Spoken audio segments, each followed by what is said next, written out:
Welcome to Business of Being Black with Tammi Mack. I am Tammi Mack. In 1994, Megan Kanka, a 7-year-old girl in New Jersey, was raped and murdered by a man who lived across the street from her. That man had twice been previously convicted of sex crimes before moving across the street from Megan's family without their knowledge of his crimes.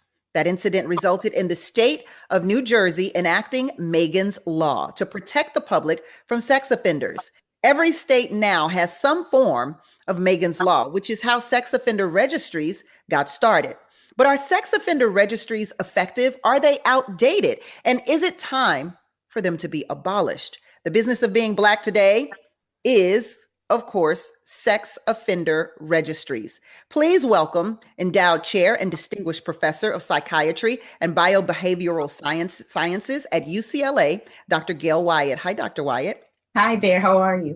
Good. Sexual abuse survivor and criminal justice reform advocate, David Garlock. Thank you for being here. Assistant professor at the University of Central Florida, Dr. Larry Walker. Welcome back. Hey, Tammy, thanks for having me. And justice advocate for pure justice, Ray Brackens. Hi, Ray. Hi, Tammy. Thanks for having me. Thank you. This show is titled The Business of Being Black. And so for that reason, I ask my first question traditionally. Why should Black people care about sex offender registries? Why should Black people care, Ray? Well, thank you again for having me. I am an advocate for pure justice, and pure justice was founded based on the fact that there are laws that need to be changed. We use research to analyze policies, and then we also have shared that with local elected officials. Now, why do we think it should be abolished? Simply put, I'm glad you gave the backdrop of Megan's Law, because that was a story that is very synonymously tied with what happened and basically spurred the sex offender registry. Now, so why do you believe that Black people should care about the sex offender registry? Because simply put, I think it does more harm than good. It actually puts a lot of strain on families of individuals who have been accused of the crimes. Dr. Larry Walker, why should Black people care about sex offender registries? Well, they should care because, Tammy, just like anything else, in terms of Black people and other people of color, these things tend to be underreported when it comes to the Black community. So we should care. In addition to that, Tammy, it's important that these sex offender registries have been around for decades. I think California was the first one, actually in the late 40s. The other thing to keep in mind is that federal and state level, we have a responsibility to look out for the most vulnerable populations. So specifically children. And then, like I said, we talked about underreporting as it relates to the Black community. We have to make sure we're protecting other individuals like Black women. So it's really important to have these registries in place because they protect the community. Another key thing I want to highlight, Tammy, is that I think in 2006, they passed the Adam Walsh Act, in which the federal government said these are the specific crimes that states should have as relates to individuals on the registry. So we're not just talking about all returning citizens here. We're talking about specific individuals and specific crimes. Got it. David, why should Black people care about sex offender registries? A perfect example is there's an organization in Chicago called the Chicago 400. And these are all Black women and men that are on the registry. And all of these individuals are people who cannot get housing and they're living on the streets. And what they have to do is they have to go see their parole officer every day to register. And so if they had a house or was able to find housing, they would only have to register every month or every 3 months. And that would provide them the opportunity to have employment. You know, when you have to go register every day, that makes finding a job so much more difficult. Dr. Wyatt, why should we care? I'm a Black woman. Why should I care about sex offender registries? Well, when it comes to sex, Tammy, most of these behaviors are expressed in private. In fact, in our society, we have once said that sex has to be within the confines of what the family wants to tell you about sexuality, and it's private. So when someone offends someone else, it's not something that people usually see. And these registries help parents, help individuals as guidance to know where to live, where to go to school, and give us some idea of where these individuals are. Unfortunately, in the Black communities, many sex offenders are overrepresented. In fact, the housing that is available to them many times is in the Black community. So the Black community should definitely care and be aware of these lists. They are very important to us. So Canada's sex offender registries are for law enforcement only. South Africa's sex offender registries are available to child care facilities so they can screen potential employees and volunteers. Are either of those a better system than we have in the United States, where registries are available to the public, Dr. Walker? Well, the reason why you mentioned Megan's Law, reason why these the registries are available for specific crimes is that, once again, protecting the public is a point I made about vulnerable populations. So, and listen, not every state has a uniform registry system, but we have the system in place because of tragedies you just highlighted. We have to make sure, once again, that we're protecting populations that are frequently victims of sex offenders. And not having a registry is not really an option, in my opinion. But what it is an option is, a few colleagues are talking about, some of the challenges with the system. And particularly the housing challenge. What's that? And particularly the housing challenge. Yeah. And so, Tammi, I don't have a problem with tweaking state or federal law. I think that's a different conversation. But completely eliminating sex offender registries, I don't think is safe for the public. If you want to change federal state laws, make some little tweaks here and there, I think that's feasible. How do you feel about that, David? Well, I think that we have to look at stats. We have to look at data. 95% of sexual offenses are happening by people who are not on the registry. And the recidivism rate, or rate that somebody who's committed a sexual offense will commit another sexual offense, is 1.5 to 5.5%. So what we have to realize is, you're putting this list out there and you're causing the individuals who have offended in the past to have this new label on them. It's that A for adultery that was back in early Puritan time. We're labeling these individuals and telling them that they're worthless, they're a monster, and that they can't live in our society because of something that they did. And a lot of times, some of the men that I worked with in the home that I ran, which were primarily people who've committed sexual offenses, some of these individuals 20 or 30 years in prison. Well, you mentioned the word recidivism, which is the tendency of a convicted criminal to repeat that crime or commit another crime. So should recidivism be taken into account when someone is added to a sex registry? Are you suggesting that not be considered? Wait, can you say that one more time? So I was just making sure that our soulmates knew what that word was. That's a pretty big word there, David. Recidivism. And so it's the tendency of a convicted criminal to commit a crime or of the same magnitude or another crime altogether. And so my question is, should recidivism be taken into account when someone is added to the sex offender registry list? I mean, if you want to keep a registry like this, like Dr. Walker was saying, recidivism rates is definitely something you'd want to keep in mind if this is where you want to go as far as keeping some type of registry. The work that I did in Lancaster, and I'm on the board of NARSAW, which is National Association for Rational Sexual Offender Laws, and working with these individuals, and these men and these women, and just seeing them and that they're out here, they're succeeding in life, and they're not committing new sex offenses. While I was at New Person Ministries, we had over 100 people come through the program when I was there. There was about 5 people that went back on technical violations, which means they violated the registry or a parole violation.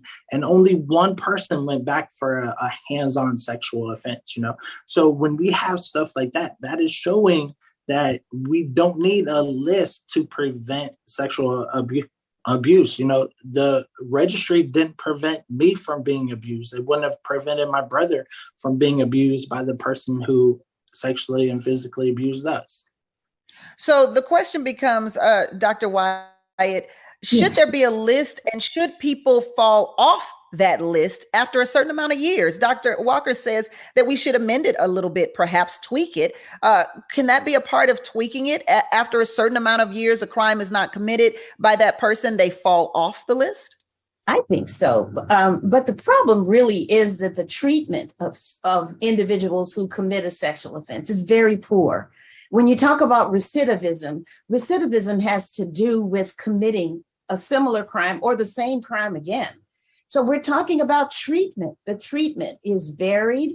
There are lots of programs that will involve people, but it's very difficult to treat a person with a sexual offense because usually they are also victims of a sexual offense themselves. So they need treatment for their own abuses, and then they need treatment for how it is that they came to want to commit the same kinds of crimes on somebody else. It has a intergenerational kind of a cumulative effect on an individual.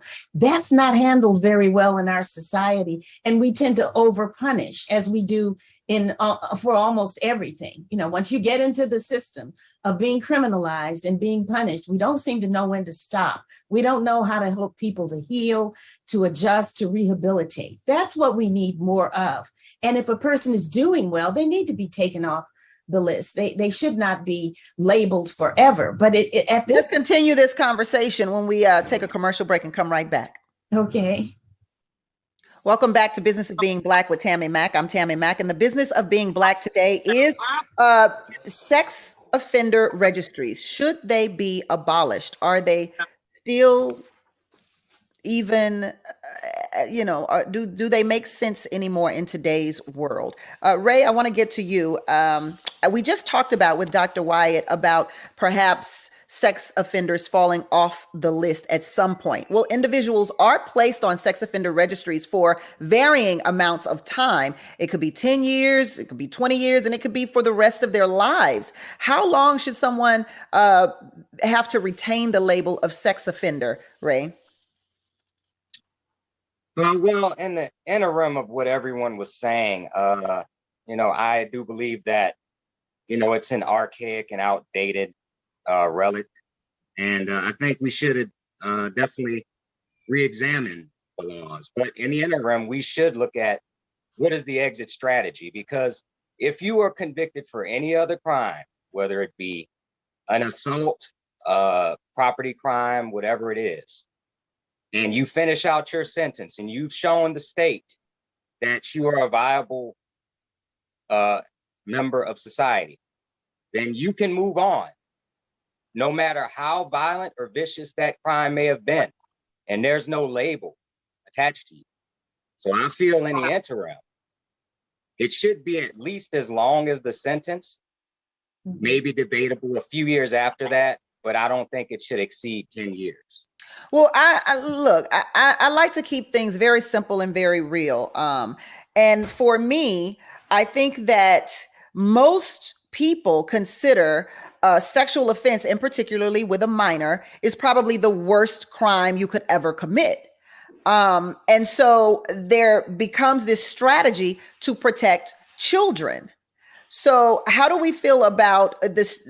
Because I hear the conversation, and the conversation seems to protect the sexual offender. But how do we continue to protect the child that was offended? Dr. Walker? And the other thing, I think that's an important point, Tammi. And, when I talked about protecting the community a few minutes ago, and you hit it right on the nose. Listen, in society, we have laws on the books to protect, whether it's have you stop when you're driving your car, stop at a stoplight, etc. So when it comes to these sexual offenses, and particularly, like it says, those you described when it involved children, like I said, other vulnerable populations, we have to make sure we hold people accountable. And let's be clear, not all offenses are the same. So now also in terms of how much time, we say a lot to say how much a person should be on the registry, that should be left to those at the local level.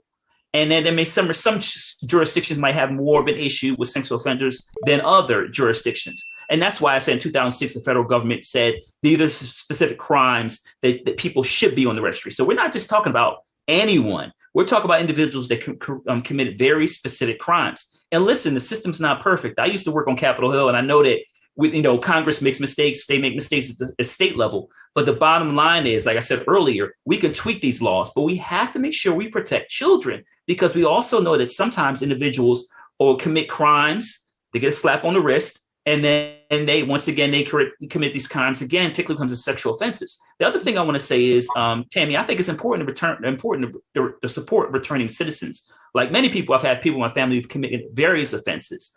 But when it comes specifically to sexual offenses, we have to make sure these people, if they're living in our communities, that you're aware, particularly if you have children or other individuals that might be a victim of a sexual assault. And like I said, it should be left up to your local jurisdictions in terms of how much time that you should be on the registry. Well, one argument against sex offender registries is that they are unfairly harmful to offenders by committing sex crimes. Do sex offenders forfeit that kind of consideration, David? Well, I wouldn't say they forfeit that consideration. And I mean, I always talk about changing the narrative. When I talk about people on the registry, I don't call them a sex offender. I call them a person who committed a sexual offense or is convicted of a sexual offense, because it's all about looking at the individual and using person first language. A key point that Dr. Wyatt said is that 35 to 70% of people who've committed sexual offenses were sexually abused themselves. So as far as talking about protecting kids, I think what we have to do is we have to take the money that's being used on this registry and we need to put it towards education. We need to put it towards prevention. If I was told more when I was 11 years old about sexual abuse and that I could go to my dad or I could go to my mom or a pastor or whatever, I know that they would believe me and work with me to get something done, that would have changed everything. I wouldn't have gone through 8 years of being abused, and my brother and I wouldn't have taken this gentleman's life. But we didn't have that, and so that's where I think we need to get to. We need to go to more about prevention and education. And when we think about the registry, there's about 1 million people on the registry. 20% of that, 200,000 people were children when they went on the registry. They were under 18. So when we're talking about not only harming children, we're putting children on sometimes they're on the registry for life. That is very great. That's a very great point. Sometimes when we talk about these sexual offenders, they are oftentimes 18-year-olds who are involved with 16-year-olds, which is a 2-year difference, and they're both teenagers. How do we reconcile a situation like that, Dr. Wyatt? Well, we can reconcile it by acknowledging just how poorly America handles any kind of sex-related topic. I mean, you name it. We have parents who don't want their children to have any human sexuality training in school. None at all. I've taught sex education in the public schools years ago when my own children were going to elementary school. And I was just amazed that some parents don't want their children to have any information. So they grow up very ignorant. They don't know some of the warning signs. We can't justify turning away and only using a religious definition of what is appropriate for sex, because that's not what's happening in the real world. When we allow our kids to walk to school or to go to the movies or, go shopping, they're exposed to life. So we have to educate children for life, to know what it's like for someone to come up to you and say, I've got a dog and the dog just got hit by a car. Can you help me? Can you help me to get the dog to the doctor? Knowing that that's a very common reason that offenders or potential offenders might get the attention of a child. And not something silly like, I'm going to give you a piece of candy. That might have happened 40, 50 years ago. Today, the reasons for engaging children are really very heart-wrenching, and children are very kind and they're usually sympathetic and they want to be helpful and loving. And so they can get involved in something very innocently. So our community needs to wake up to sexuality. I think that people of color, African Americans in particular, need to be better educated with regard to sexuality, because it's been our sexuality that people use to build this country. And excellent. Listen, you just educated me on the new ways of reeling in children, which Yes. is much more complicated and heart-wrenching than ever before. It is not a Absolutely. piece of candy today. And we have to talk about the internet. It's definitely the internet today and the access that parents give their children to the internet. But this is my first time hearing can you help me get my dog to a hospital like that? I think everyone would stop for and want to help a person out and end up in some sort of compromising position after trying to be helpful. I understand that so much. So yeah, I would imagine education it would be hefty. But oftentimes we talk about stranger danger, but oftentimes these situations are within the household. Yes. We talk about children. Yes, But I most of want to the say, abuse occurs by someone that a child knows or has seen. They are not total strangers. But these are people that are in the community. They may be working at the grocery store as the bag person, or but they see them. So it's not like you have to be really concerned that this is someone that you've never had any contact with. They may say hello to you every day, but those people may be grooming the child. The child has to understand that's the way the person gets in your life. Yeah. When we come back, I want to talk about how to the perception of sex offenders. Yes. Because the perception definitely has a lot to do with that list, but also with sexual offenders having to deal with children and how we feel in America about children. So let's talk about the perception of sexual offenders when we return on The Business of Being Black with Tammi Mack on Fox Soul. Welcome back to Business of Being Black with Tammi Mack. I'm Tammi Mack, and the business of being Black today is the Sexual Offender Registry. Please welcome endowed chair and distinguished professor of psychiatric and biobehavioral sciences at UCLA, Dr. Gail Wyatt, sexual abuse survivor and criminal justice reform advocate, David Garlock, assistant professor at the University of Central Florida, Dr. Larry Walker, and justice advocate for Pure Justice, Ray Brackens. Ray, I want to kick things off with you here. One argument against the sexual offender registries is that they are unfairly harmful to offenders. By committing sex crimes, do sex offenders forfeit that kind of consideration, Ray? Well, first, Tammi, I want to say you have to change around the narrative to first look at how does a person commit a sex crime? How does a person get accused of a sex crime? So we all are supposed to start with innocent until proven guilty. So if a person goes through the system and then they're proven guilty, nobody really stops to think, well, what was the process to get to that proof of guiltiness? Because the burden of proof is on the state. But people often forget how easy it is to get wrongfully accused. People forget how easy it is. One false accusation it takes, and you're getting that on your record. So I'm not here to protect anyone who's guilty and has committed a sex offense. That's not what I'm doing. But what we are saying is you have to be very careful to say how you label people from the beginning, because not every person who has that label or carries that label is guilty.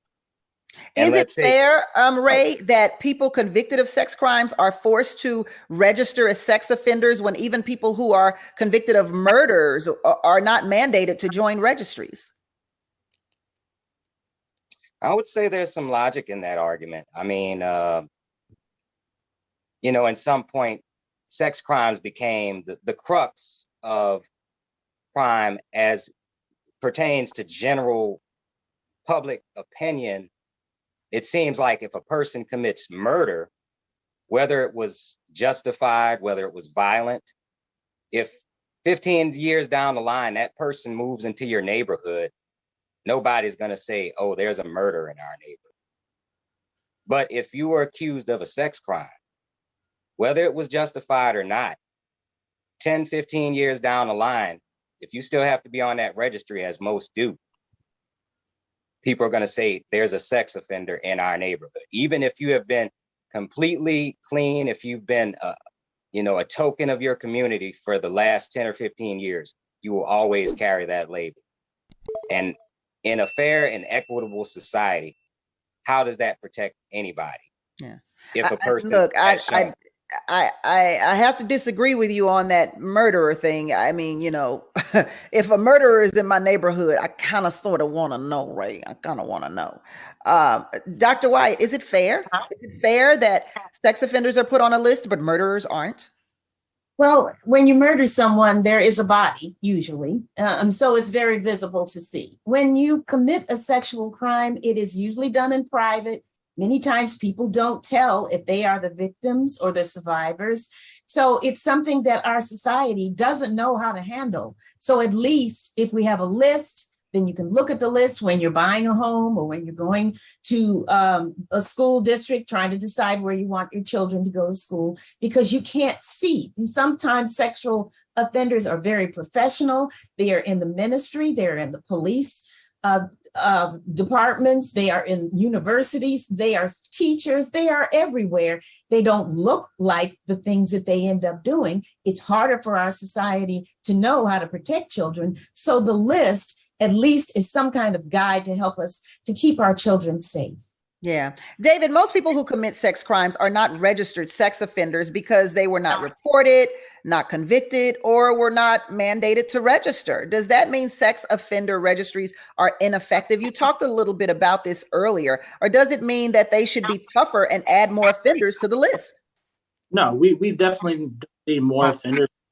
I mean, if there is to be a list, there needs to be more people taken off, because I live in Pennsylvania. If I was to go outside and urinate in public and a cop came by and arrested me, I would be charged with indecent exposure and be put on the registry for 15 years. Put on the sex offender registry?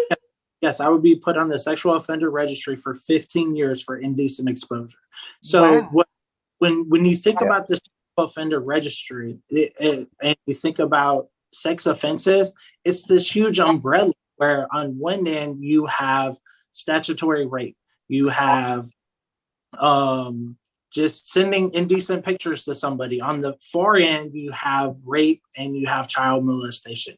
When we think about it, there's only 25% of the people on the sexual offender registry that actually have committed a child molestation where they molested a child. So 75% of the people on the registry, which is about 750,000 people, haven't even harmed a child, and so that's where we get this thing. Typically, when somebody hears the word sex offender, they automatically think that person's done something. I automatically think that person has offended a child sexually. You're absolutely right. So where did this line of thinking come from? Because it is ingrained in most of society. It comes from TV shows. It comes from SVU. It comes from other stuff like that, and individuals not looking at the data, not looking at scholars like Dr. Alyssa Ackerman and Dr. Alexa Sardina and Dr. Emily Horowitz, Dr. Chrysanthi Leon. These are individuals who have been doing research around sexual offenses for 15, 20 years. Dr. Alyssa Ackerman and Alexa Sardina are both survivors of sexual abuse, and now they're working and studying sexual offenses. And Dr. Ackerman actually leads restorative justice classes with men in California to help them heal, and I think, we have to get rid of we have to go away from the criminal legal system when we're talking about sexual offenses, because the victim does not get healed in our system. It does not get healed in our legal system. So we need to have this place where the victim is actually able to talk to the person who's harmed them and ask them why, and to get through these healing so they can start moving on from the trauma and the hurt that they experienced as a child. So I want to make sure I'm hearing you clearly. You're saying 75% on the sexual offenders list have not offended children sexually. Yes. Yeah, that's news to me. Ray, you wanted to chime in there? Well, I mean, David brings some solid facts. Thank you, David, for, bringing that. So, I mean, that basically puts in context what this list really is.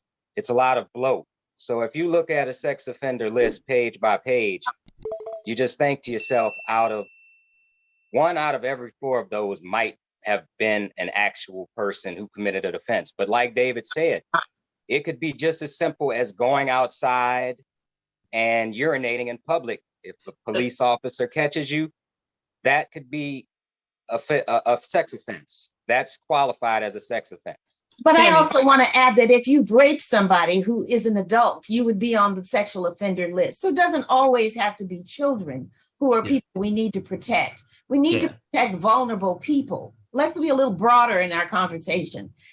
Just because the majority of people are not on the list doesn't mean the list isn't any good. It means we need to redefine who needs to be there, how long they need to be for, and for what purpose. But we do need the list. It provides some sense of safety in a community where we know that people can harm each other or expose their genitals unnecessarily and need help for it.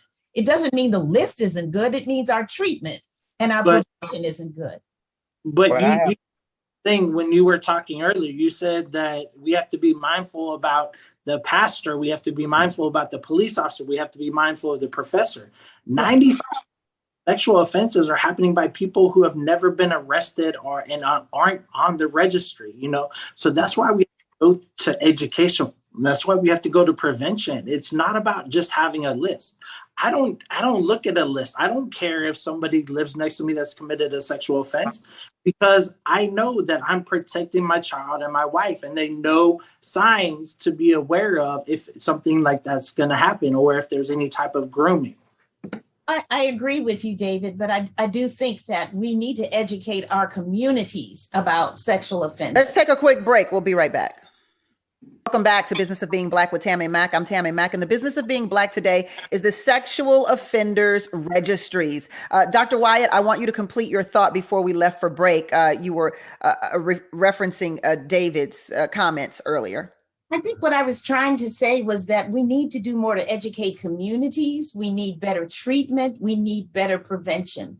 I think that our schools are a great resource for where we can have these conversations with children. However, I think the school boards need an education, because one group of parents should not wipe out the opportunity for all children to have access to human sexuality education, what it is. They need to know the parts of their bodies and the proper names. A penis is not a pee-pee. But Dr. Wyatt, you said that this sexual offender list is not just for children. I think there's some education to be had when it comes to the registry itself. We found out that 75% of the registry has nothing to do with offending children sexually. And that you can be put on this list if you if you're caught using exposing your genitals. Yes, if you expose yourself in public, you can be on that list. But you can also rape an adult and be on that list. So the list is not just for people who offend with children; it's for people who offend. Period. And I think the education needs to come with who can be put on the sexual offenders registry, because I'm telling you, as I stand here today, I honestly thought it was all about protecting our children. And I'm sure that's what most of America thought. Dr. Walker? Yeah, and Tammi, that's a great point. That's what I talked about earlier about the 2006 law, because they highlight specifically which crimes relating to sexual offenses, and obviously it's not children. But I think there's a really important points to make here. So I don't hear anyone making the argument that the registry is protecting children or other individuals, women, et cetera, those with various disabilities, because we didn't talk about that, or varying exceptionalities. We didn't talk about people who have varying exceptionalities who need to be protected by certain offenders. So the bottom line is, in a society, you have to pass laws and regulations to protect populations that may be at risk for being victimized. And so does that mean that the system at the federal state level is perfect? No, it's not. And that's why we have to advocate and work with policymakers, like I said earlier, to amend the system. But the bottom line is, and certainly as a parent, it's really important for me to know someone who committed a sexual offense is living in my community. I have a right to know that, because then when we talk about prevention, then I can educate my child that there's someone in the community that you need to be careful to avoid. Mm-hmm. Also, we want to make sure when we talk about these sexual offenses, I want to make a point I talked about earlier, is sexual offenses in the United States are underreported. So we're not overreporting these assaults. They're happening every single day and they're not being reported. I'm gonna give you an example, Tammi. How often is it that we see something trending on social media, and particularly when it comes to issues relating to some of these high profile rape cases, and then you see all the women who have posted on social media that said they've never reported their sexual assault. Right. So we do need prevention, and education is really important, as my colleague highlighted. But we also need a registry so we can ensure people in the community are protected and they can educate their children about people in their community who may be someone they want to avoid. But are we walking a fine line, Dr. Walker, when we tell our children to be guarded by specific people, when we know as adults that you should be guarded by all people?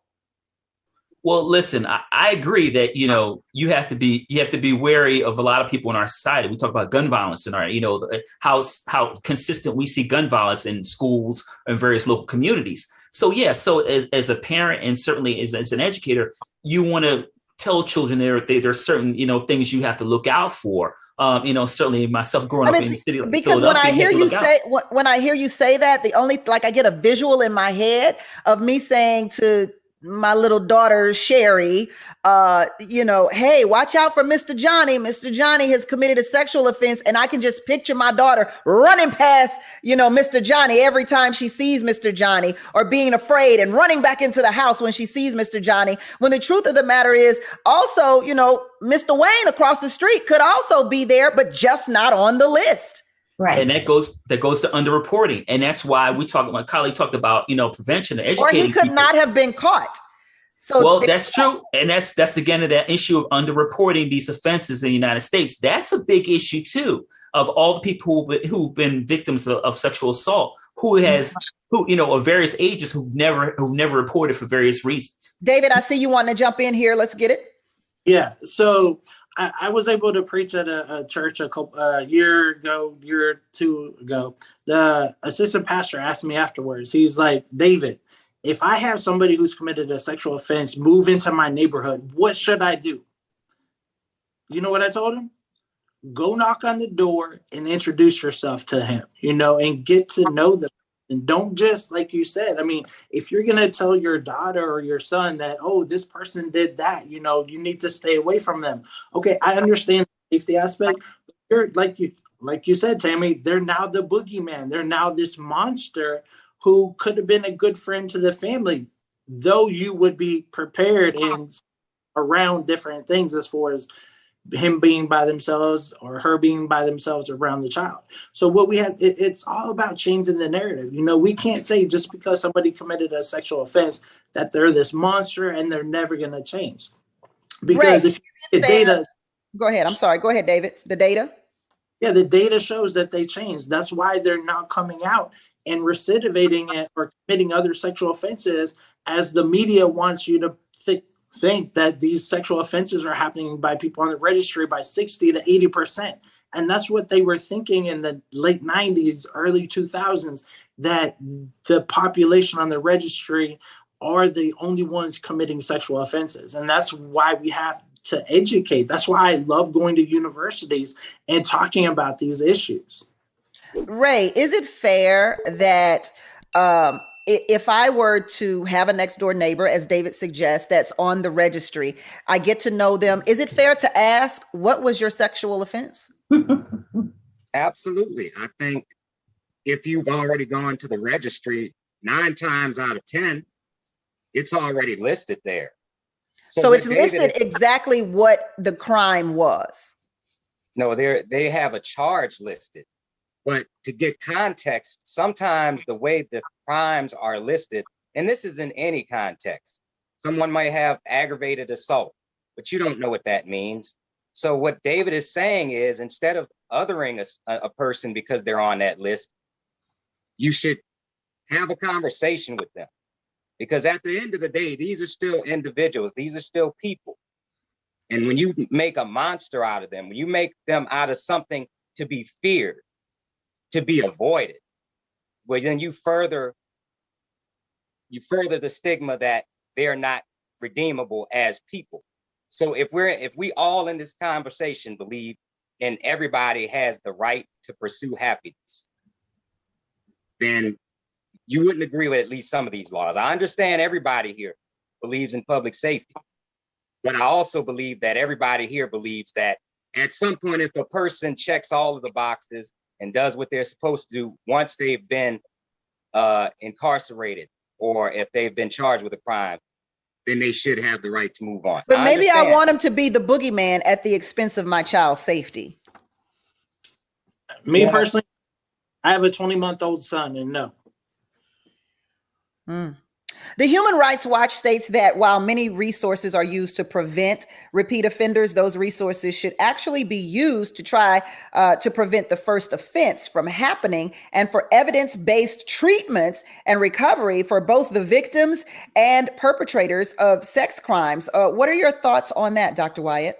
I think it's a great idea. It's just very difficult to legislate. Most parents need an education themselves before they get to school boards, before they vote for certain people, so they understand sexuality is going to be here. It's something usually done in private. You cannot identify people as well as you can behaviors. If you tell your child, if someone wants you to pull down their pants, you stop and say, I need to call my mother, or I need to call my family member, or you can't do that. We're all by ourselves. They need to know about the behaviors that are inappropriate and not the people. And we need to take a quick break again, and we'll be right back, because I want to talk about Dr. Walker's point again about the unreported cases as well. So let's take a quick break on Business of Being Black with Tammi Mack on Fox Soul, and we'll be right back. What are your thoughts, Dr. Walker, on sex registries being incapable of doing anything to fix the number of sexual assault cases that go unreported? You've talked about that quite a few times on the show. So what's the fix here? Well, I think it's important to note that registry is just one way in which to address this issue. My colleagues have talked about prevention and education and certainly treatment is another option. But, in terms of the registry, it is just one piece of the puzzle to address this issue, societal issue. So I think that's, for me, my perspective on it. And it's like the registry list is a necessity, but it is just one piece of this challenging puzzle, Tammi. Ray, how do we fix this? How do we make the sexual offender list fair? It even sounds weird saying it out loud. Yeah, absolutely. It's not going to happen overnight, but one thing I would push is for legislation to re-examine the term limits or lack thereof on these registrations, because basically it's a violation of the Fifth Amendment, which is double jeopardy. And in this case, you can be charged simply for not registering again. So if you're charged for a sex offense once, they can charge you twice for that same offense just for not registering. It could be something as simple as having to move at a moment's notice. Why hasn't anyone fought that particular stance? Because it's a very interesting stance. Well, just because, like Mr. David said, from a media standpoint, it's not popular to protect sex offenders, and rightfully so. Everybody wants to protect their children, rightfully so. Everybody wants to protect their most vulnerable family members, females, elderly, etc. But what these laws are doing is they're painting a broad brush for a bunch of people. You're putting violent sex offenders on with non-violent sex offenders who have never even committed a contact. Just like something as simple as possession of child pornography. You may not have done anything as simple as clicking a button. And if it contains child pornography, if the authorities are tracking it, they can charge you for possession of child pornography for life, for just clicking something. Something that you had no idea that was even going to pop on your computer. Exactly. Yeah. And the way social media is, people share everything. So if somebody shares it with you, it's in your possession now. Wow. That's heavy. It speaks a lot to being careful about what you're looking at on the computer. Come on now, people are not innocent. It doesn't just pop up. You follow threads, and the threads have to do with sex, and they have to do with porn, and they have to do with being aggressive towards somebody. It leads you into a website or an area that talks about sexual offense. Well, but what Ray is saying, someone can send you something, and that reminds me of the R. Kelly tapes back in the 90s, when people were passing around the R. Kelly tape, alleged R. Kelly tape, I should say, and people were watching. innocent people, people who never watched pornography in their lives, people who are not sexual offenders, they were watching the tape just to see if this was true about their, their favorite R&B artist. And what Ray is saying is, under those circumstances, everybody who saw that tape should be on the list. Well, Exactly. I don't think we're talking about everybody who's innocently just getting a tape of something that went on with R. Kelly. For the most part, we're talking about people who have hurt somebody else sexually. They've also harmed them. These are people I see in therapy, and they are by no means casually there. They have difficulty sleeping, eating, relating to other people. They don't trust. They don't do well in school, and they have very difficult relationships. So let's not make it all seem like everybody's innocent and you can just by accident get into this. There's a lot we need to do to clean this system up and to be more vigilant about what goes on in our communities. David? Being hurt by sexual offenses. So I have two things to say as far as this. One, when you look at a lot of the kids and teens that are on the sexual offender registry right now, a lot of them are on there now because they were sharing sexually explicit videos. There's a couple they have said the boyfriend shares the video with two guys. All four of those individuals now have disseminated child pornography. That is the law. That is how the legal system looks at that, So that's happening with a lot of kids now. The second thing I have to say is this, there's so many people on the registry right now, too, that had their offenses happen before Adams Walsh law. And legally, they're not supposed to be on the registry, but because the lawyers and the legal system is trying to maneuver things like they want to, these individuals who shouldn't be on the registry are now on the registry. There's actually a case in California right now where a gentleman got his sentence expunged. So the governor wiped out his sexual offense charge from years ago. And the federal government is trying to put him back on the registry. There's certainly a lot to unpack here, David. Ray, tell us about your work that you do with Pure Justice, please. Well, my work with Pure Justice, I am a Pure Justice advocate for legislative change. And what we're hoping is that by educating the public and doing the research and then bringing these facts to the public, we can basically peel back some of the stigma that is attached to individuals who have been charged with said offenses. And it's not just limited to sex offenses, but all offenses. Everyone should have a legal right to be able to claim their name at some point if they've went through a process and that process said that they were guilty. We're just saying at some point there should be a reevaluation process to take people off this list. Thank you. It shouldn't be forever. Dr. Wyatt, what can you tell us about healing our hearts, minds, and body, aka HHMB, for men and women of color living with HIV, cardiovascular disease, and trauma? I think what you eat, what you do every day, the people that you associate with can increase your stress to the extent that you can be overweight. You can have all kinds of heart problems, blood pressure problems, and suffer health-wise in ways that we've not really connected to stress. And one of the most prevalent experiences is racism. Racism is now identified as a source of stress. It's something that people don't even realize they should tell a therapist about, or tell a teacher or minister or police person about. Yeah, that's become a part of our normal life. If you we're so accustomed to it, we don't even realize it's something that can harm us, create health problems for us that we're not even aware of. Yeah. So getting in touch with what it means to be Black and the toll that it sometimes can take. It's wonderful, but it also can hurt you. Thank you. Dr. Walker, please share with us your work. How can we keep up? Yeah, so Tammi, you can catch me hopefully on your show, but also on Roland Martin Unfiltered. I'm on there frequently. Also, I've been currently doing some work and working with some professors at other institutions and corporations in terms of how to be more media savvy. So they can look forward to that, a new initiative coming out soon. Thank you. David, please tell us about the National Association for Rational Sexual Offense Laws.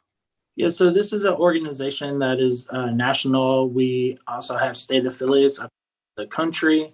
And what we're doing is we're working to abolish the registry. We are a group of individuals who are on the registry, family members, other advocates, and also have a lot of professors, doctors who are doing research around the registry and around sexual offenses, recidivism rates. So definitely take a look at our website, look at different affiliates country. And if you are involved or on the registry, if you have family members, definitely reach out to us, because what we want to do is we want to provide that help, that hope, and that assistance to anybody on the registry. Thank you so much. Thank you all for being a part of this show and educating us. If you or someone you know needs help or someone to talk to regarding sexual abuse, you can contact the National Sexual Assault Hotline at 800-656-HOPE. That's 800-656-4673, or visit them online at rainn.org. That's the Business of Being Black with Tammi Mack.